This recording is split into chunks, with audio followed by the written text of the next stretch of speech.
Welcome to Travel Italia, the show about travel in Italy.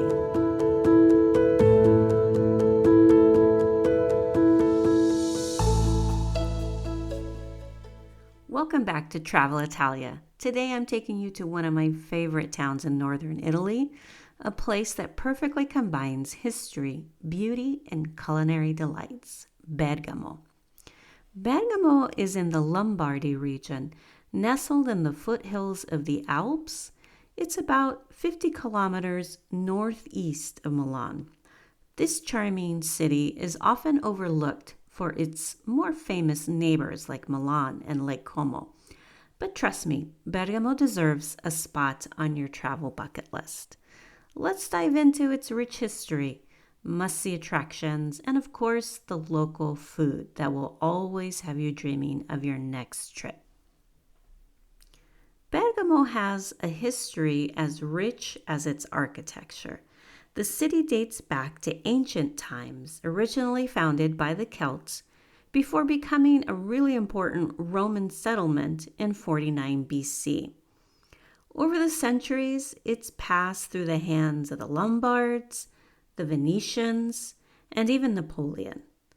The city's dual layout, the Città Alta, the upper city, and the Città Bassa, the lower city, are really unique. The upper city has fortified stone walls around it that were built during the time of the Venetian rule during the 16th century and are now a UNESCO World Heritage Site. Well, that was a little bit of history about Bergamo. Now, how can you get there?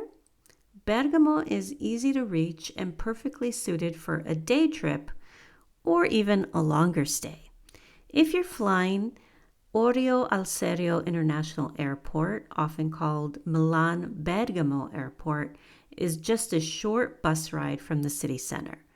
From Milan, it's a quick 50-minute train ride, and from Lake Como, it's about an hour and a half by car, depending on where you are on the lake. Once you're there, the city has an efficient public transportation system and a historic funicular, which goes to the upper city, which makes it easy to get around. So once you're there, what should you do? Well, here are my highlights. This list is obviously not comprehensive. It's a short list. There's a lot more to see in the city, but I've picked what I think could be the highlights. Well, the first place you want to visit is the Città Alta. So that's the upper city, which is the historical part, the oldest part of Bergamo. So you can get up to the upper city using the funicular, or you can just take a hike there's many paths that go up to the upper city. It's not difficult.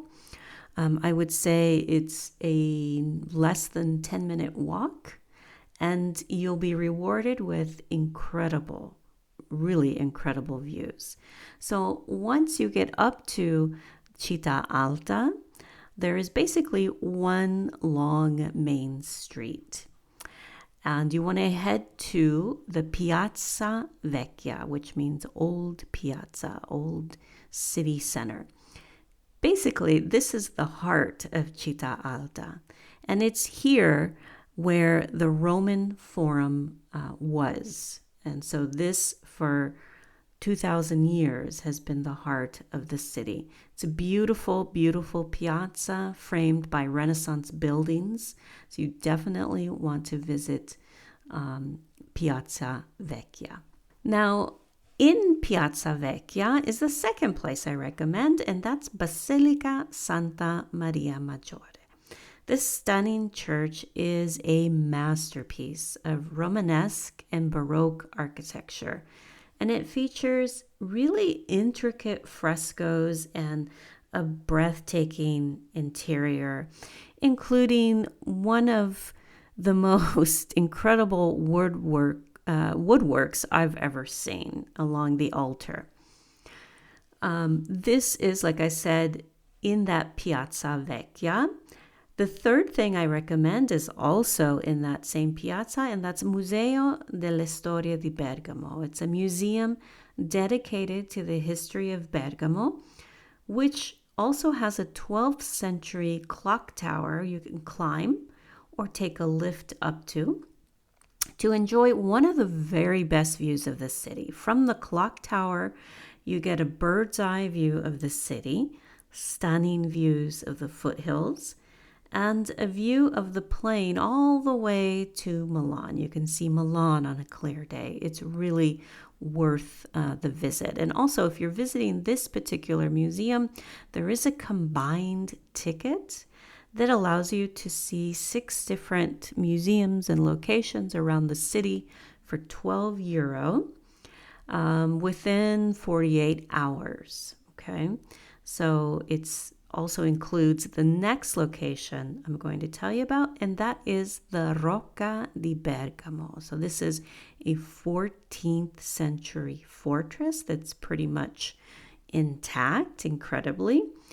And it has a museum that you can visit, or you can just walk around the outside of the walls of the fortress and enjoy another incredible view. The price of this is also included in that joint ticket as well. The next place is the Accademia Carrara, and this is for art lovers. You really want to head to this museum if you love art, because they have works by Botticelli, Raphael, and so many others. It's an incredible museum. The next place I recommend are the Venetian walls. So these 16th century walls, built during the Venetian Republic, are still intact, and they still encircle the upper city, Città Alta. They have been declared a UNESCO World Heritage Site, so do take the time to just take a walk around. Again, the views are incredible. I don't want to sound like a broken record, but they are. So enjoy and take in the architecture as well. Now, the last thing I want to mention is the Archaeological Museum. There is a wonderful archaeological museum that has local artifacts dating back from Roman times. So if you love archaeology, this place is for you. Now, those were 7 things that I mentioned, but believe me, that is just scratching the surface of Bergamo. There's also monasteries that you can visit, loads of beautiful churches, and just the history of this town is incredible and compact, is very walkable. I will put all these things in the show notes, so do look at the show notes, and also a link to the City of Bergamo's visitor information page. They have a great website with lots and lots of information, so head on over there if you're interested in visiting Bergamo and have a look. And you know, like I said, it's hard to communicate in audio just how beautiful this town is, so I encourage you to do a Google image search of this town to take in what it looks like. Maybe that might inspire you to visit. Okay, so next I want to share with you what you should eat when you visit Bergamo. I'm really a firm believer in tasting the local food when traveling through Italy, because from town to town and region to region, the food is incredibly diverse and so tasty. So no trip to Bergamo is complete without trying some of the culinary specialties. So here's what you want to look for. First, casoncelli alla bergamasca. That's a mouthful to say, but basically it's a local pasta, kind of like a ravioli, filled with breadcrumbs, cheese, meat, and herbs, and it's served not in a red sauce or a white sauce, but in a buttery, delicious sage sauce. Highly recommend it. It's so delicious. Now, here in this area, polenta is a staple. They often serve it as a savory dish with meats or even cheese melted into it. The meat and polenta together is really delicious because what they do is they marinate beef in red wine and they let it soak and cook for hours and hours and hours. It's really wonderful. Now, for a sweet treat, you can try the osei. It's a dessert shaped like a little dome, and it's made out of polenta and marzipan and chocolate. It is the signature dessert, or I should say pastry, of Bergamo. If you love cheese, then you want to try the taleggio cheese. It's a creamy, aromatic cheese that comes from the nearby Taleggio Valley. That's a cheese that's eaten melted on bread or in polenta. It's tasty, very tasty. And if you want to try something else sweet, stracciatella gelato was invented in Bergamo. This is a creamy vanilla gelato with chocolate shavings in it. It's really, really delicious. Around Bergamo, you can find a ton of gelaterias, gelato shops, and this is a flavor that they always have. If you're into wines, you can try some of the local wines. You can pair your meals with a glass of Valcalpello, or no, I mispronounced it, Valcalepio Rosso, or Moscato di Scanso, which is a sweet red wine from the region. So every region has its own wines, and some of these are just unknown outside of the region. So I do encourage you to try these. I'm going to put this list in the show notes so that you can plug them into your notes if you're traveling to Bergamo. Well, I hope all that information has motivated you to take the time to visit Bergamo, even for a day or even for two. I think there's enough to see in this town to cover at least a few days.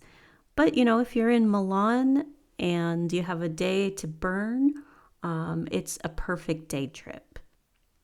Well, that wraps up our journey to Bergamo. I hope I have motivated you to visit Bergamo. Whether you're drawn to its rich history, the stunning views, or mouth-watering cuisine, Bergamo will not disappoint. It'll captivate you. Until next time, keep exploring, stay curious. Thank you for your time. And if you've enjoyed this episode, you found it helpful, please subscribe, share it with your travel buddies. Thank you so much. Buon viaggio.